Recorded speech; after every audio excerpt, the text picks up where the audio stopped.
કોડીનારમાં જે દુઃખદ અને કરુણ ઘટના બની છે એ ખૂબ દિલને હચમચાવી નાખે એવી છે અને જે સમગ્ર ગુજરાતના શિક્ષકો છે એ મારો પરિવાર છે, ત્યારે મારા પરિવારને આજે જે દુઃખ આવ્યું છે ત્યારે એ દુઃખની ઘડીમાં એમની સાથે પડખે ઊભો રહેવા માટે હું આજે પરિવાર પાસે આવ્યો છું.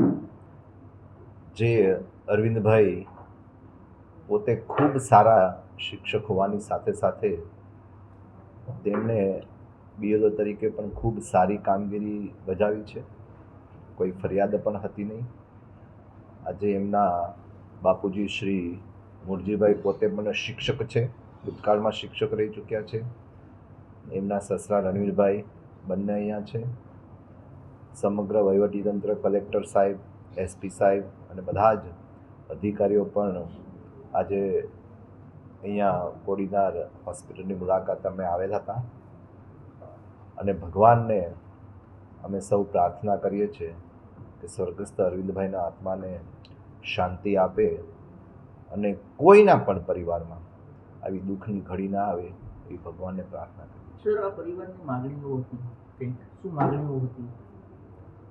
પરિવારની એવી કોઈ માગણી હતી નહીં, પણ એમની જે લાગણી હતી એ લાગણીને ધ્યાનમાં લઈ અને અમે એમને આશ્વાસન આપ્યું છે કે સરકાર એમની સાથે જ છે.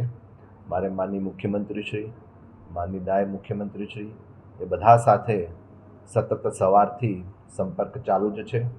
ગઈકાલે બજેટ, શિક્ષણ વિભાગ અને સામાજિક ન્યાયની બેઠક હતી અને મને સવારે સમાચાર મળ્યા કે કમનસીબે મારું જ વિધાનસભા ક્ષેત્ર છે, મારા જ સમાજનો મારો ભાઈ શિક્ષક છે, શિક્ષણ વિભાગનો શિક્ષક છે, ત્યારે મારી પૂરી જવાબદારી થાય છે. એ જવાબદારીના નાતે હું સવારે તરત જ કોડીનાર આવવા માટે નીકળી ગયો અને આજે પરિવાર સાથે અને મારી પાર્ટીની ટીમ, પદાધિકારીઓ, સર્વે વહીવટી અધિકારીઓ સાથે બેઠક કરી અને એમને અમે સાંત્વના આપી છે અને સરકાર હંમેશા એમની સાથે રહેશે.